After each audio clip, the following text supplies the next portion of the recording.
बीमारी से पीड़ित हैं और महाराज जी मृत्यु से बहुत भय लगता है कि सब छूट जाएगा। मृत्यु के लिए राजी कौन है? पूछो इनमें से कोई राजी है क्या? सबको डर लगता है मरने से, तुम्ही को नहीं लगता है अज्ञान के कारण। इस डर से कैसे निकला जा सकता? नाम जप।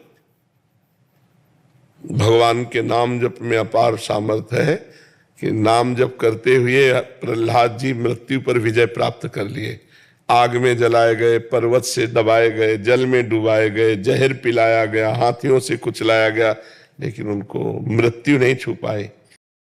नाम जप के प्रभाव से ध्रुव जी ने अटल पदवी प्राप्त की, मृत्यु ने नहीं छू पाए। तो नाम जप करें, हम भगवान से प्रार्थना करें, वो हमें ऐसा ज्ञान दे, वो हमें ऐसी भक्ति दे जिससे हम मृत्यु पर विजय प्राप्त करें। नहीं, कोई आनंदित थोड़ी मृत्यु के लिए कि आ जाओ मृत्यु, वाह, जैसे ब्याह में आनंदित होते ऐसे मृत्यु के लिए आनंदित हो। कोई आनंदित नहीं। मरने से सब जग डरा, मेरो मन आनंद, कब मरी हो कब भेटी हो पूरन परमानंद। तो अभी आपका मृत्यु सब छुड़ा देगी और हमारा ज्ञान ने सब कुछ छुड़ा दिया, तो मृत्यु के लिए छुड़ाने को कुछ रह ही नहीं गया। तो इसलिए मृत्यु भयावह नहीं। मृत्यु भयावह क्यों लगती है? क्योंकि हमारा सब कुछ छूट जाएगा, हमारा शरीर छूट जाएगा, हमारा पति छूट जाएगा, इस बात का भय है। और ये पहले ही छूटा हुआ तुम्हारा था ही नहीं।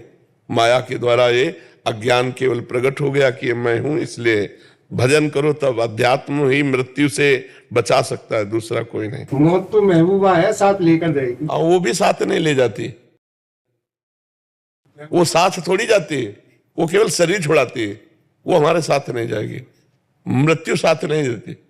मृत्यु का काम है केवल शरीर ट्रांसफर करना। शरीर छुड़वा दिया, इसके बाद जीव कर्मानुसार अपने स्वर्ग या नरक गया, वहां भोग भोगा, फिर नए शरीर को धारण किया। मृत्यु हर समय साथ नहीं रहती, उसका समय होता है। नहीं कहते समय आएगा तो अब मृत्यु आ जाएगी और आप मर जाओगे, नहीं, तो समय पे वो होती है। वो कोई अनेक नहीं है, वो एक है, वो परमात्मा स्वरूप मृत्यु है। और करोड़ों जीव की एक ही समय में मृत्यु हो रही है। करोड़ों जीवों की, जीव जंतु और मनुष्य सब मिला एक ही समय। वो परमात्मा स्वरूप शक्तिशाली है, वो एक ही सेकंड में करोड़ों को जाना ना, करोड़ों रूप धारण करके करोड़ों को मार देगी। कहीं बुखार रूप, कहीं हार्ट अटैक रूप, कहीं कुछ रूप, कहीं कुछ रूप रख के सबको। महाराज जी, मेरी सिस्टर है 43 ईयर्स की, अभी आई हुई है जी। तो उसका जो 43 ईयर्स 43 साल की होने के बाद भी वो बच्चा ही है, मतलब स्वभाव से, स्वभाव, वो मन भी बच्चा ही है। हाँ, पूर्व जन्म के संस्कार के अनुसार। अच्छा, कितनी अवस्था है? 43 साल की है। अच्छा अच्छा। तो इसका मन जो स्थिति है वो भी बच्चों की तरह ही है, वो बच्चों की तरह व्यवहार करती है। मांस कटाओ, आप मांस कटाओ। एक चुनरी श्री जी की छोटी सी बरसाने की दे श्री जी की। आप अच्छे, उद्धार हो जाएगा। आप नाम जप कर सकते हो? राधा राधा बोलो, राधा राधा। हाँ, बहुत बढ़िया। क्यों नहीं, अगर नाम जप करे तो मंगल हो जाएगा। नाम जप करने से ओढ़ लो, ये श्री जी की चुनरी ऐसे ओढ़ लो। महाराज जी, जैसे आप मृत्यु की बात कर रहे थे अभी, और सुबह भी आप सत्संग में विस्तृत वर्णन किया मृत्यु का और अपनी स्थिति का वर्णन कर रहे थे महाराज जी।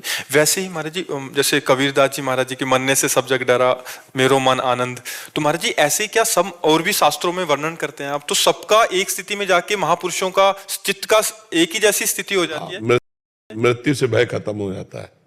और ये हम जैसे जीवों का अभी जब तक वो ज्ञान क्या तो लगता है कि मैं मरूंगा, जबकि जो मैं है वो हमारे, उसे कोई मार नहीं सकता। नैनम छिन्दन्ति शस्त्राणि नैनम दाति पावका, न चैनम क्लेदयन्त्यापो न शोष्यति मारुता। अग्नेयास्त्र मुझे मार नहीं सकते, वायुवास्त्र मुझे उड़ा नहीं सकता, वरुणास्त्र मुझे गीला नहीं कर सकते। मैं अक्लेद्य हूं, अशेष हूं। मेरा स्वरूप जो है निर्विकार, अविनाशी, चिदानंद। अब अविनाशी चिदानंद में होकर के मैं देह में फंस गया, तो देह है मरण धर्मा, तो मुझे लगता है मरूंगा। तो अब इसलिए भजन के बल से जब ये ज्ञान हो जाता है तब मृत्यु। जड़ चेतन की ग्रंथि यही है, यही ग्रंथि है, यही यद्यपि मृषा पर छूटत कठिन है।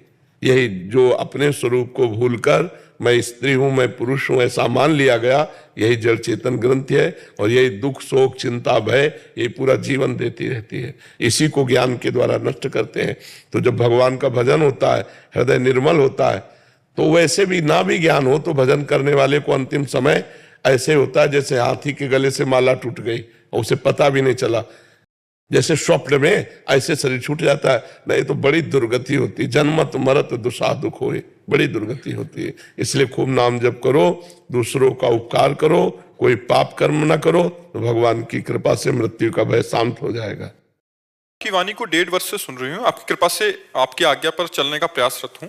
महाराज जी, गृहस्थ के कार्यों का पालन करते हुए कई बार वैराग्य का भाव प्रबल होता हुआ आभास होता है। ऐसे में मन में उदासीनता बनी रहती है। गुरुदेव, गृहस्थ जीवन का निर्वाह करते हुए संसार के प्रति ऐसा वैराग्य भाव किसका है प्रश्न? उदासीनता बनना अच्छा है, पर उदासीन होना अच्छा नहीं है। गृहस्थ में, विरक्त में तो उदासीन भाव और उदासीन स्थिति बाहर भी धारण की जा सकती है, लेकिन विरक्त में, गृहस्थ में नहीं। गृहस्थ में रिश्ते नाते संबंधों का पालन पोषण करना है। तो हम उदासीन रहे, अंदर से किसी से कोई प्यार लगाव नहीं, बाहर से बहुत प्यार लगाव का हमें बर्ताव दिखाना होगा। जिसके प्रति जो धर्म में संबंध है उसके साथ वैसा ही धर्म में हम व्यवहार करेंगे। अपने कर्तव्य को और अपनी उदासीनता को जब तोलेंगे तो कर्तव्य श्रेष्ठ होगा। तो हम हाथ से बोले बहुमान दे, बहुत प्यार से व्यवहार करेंगे, किसी से प्यार नहीं। वाह बहुत सुंदर भोजन बना, लेकिन कोई स्वाद हम नहीं ले रहे।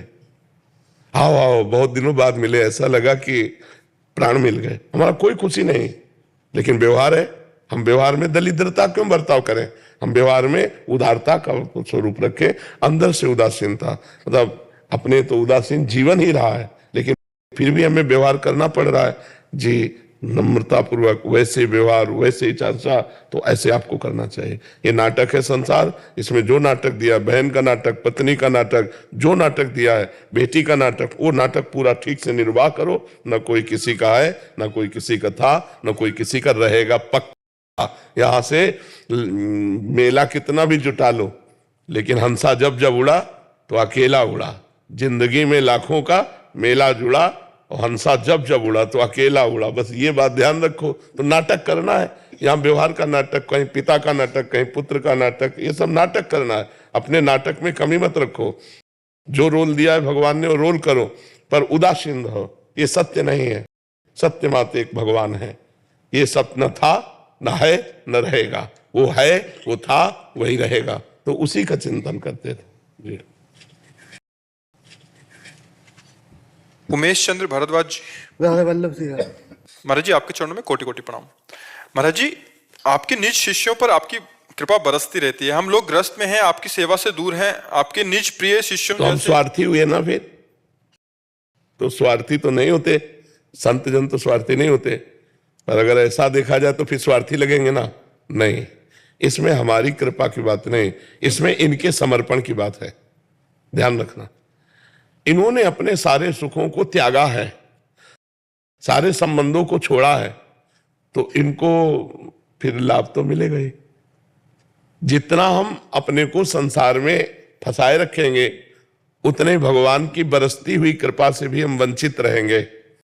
भगवान का आदेश है, जननी जनक बंधु सुत दारा, तन धन धाम सुहृद परिवारा, सबकी ममता ताग बटोरी, मम पद मने बांधी बर डोरी। तो यदि हम फैलाव करें और अंदर भाव ना हो कि नाथ सकल संपदा तुम्हारी, मैं सेवक समेत सुत नारी, तो भगवान की कृपा, गुरु की कृपा होने पर भी हम उसे नहीं समझ पाएंगे। क्योंकि इसमें हमारी दृष्टि केवल गुरु पर हो, उनकी कृपा पर हो, तो हम घर में भी रहते हुए जान पाएंगे कि गुरु जी की कृपा आ रही है। हमारी दृष्टि बहुत जगह फैली हुई है, उसको समेटना होगा। अब इन लोगों ने समेट दिया कि एक केवल हम ही हैं इनके, हमारी तरफ से भेद नहीं आपकी भावधारा में या इनकी भावधारा में। ये पीने का तरीका है, इन्होंने समेट लिया अंजलि और आपकी थोथी है, तो उससे निकल रहा है, कृपा बराबर बरस रही है। तो ये हमें देखना होगा कि हम सामने न देख करके अपने में देखें। हम नहीं जानते कौन कौन हमारे शिष्य हैं और कौन कौन हमारे शिष्य नहीं है। कभी हमारी दृष्टि में यह भेद नहीं होगा शिष्य या अशिष्य का। अगर अधिकारी है तो शिष्य से ज्यादा बिना शिष्य बने वाला माल लूट ले जाएगा। ये भी बात समझो। कितने लोग हैं जो शिष्य बने हैं, उनसे हजारों गुना बढ़कर ऐसे लोग हैं जो शिष्य नहीं बने पर लाभ ज्यादा ले गए।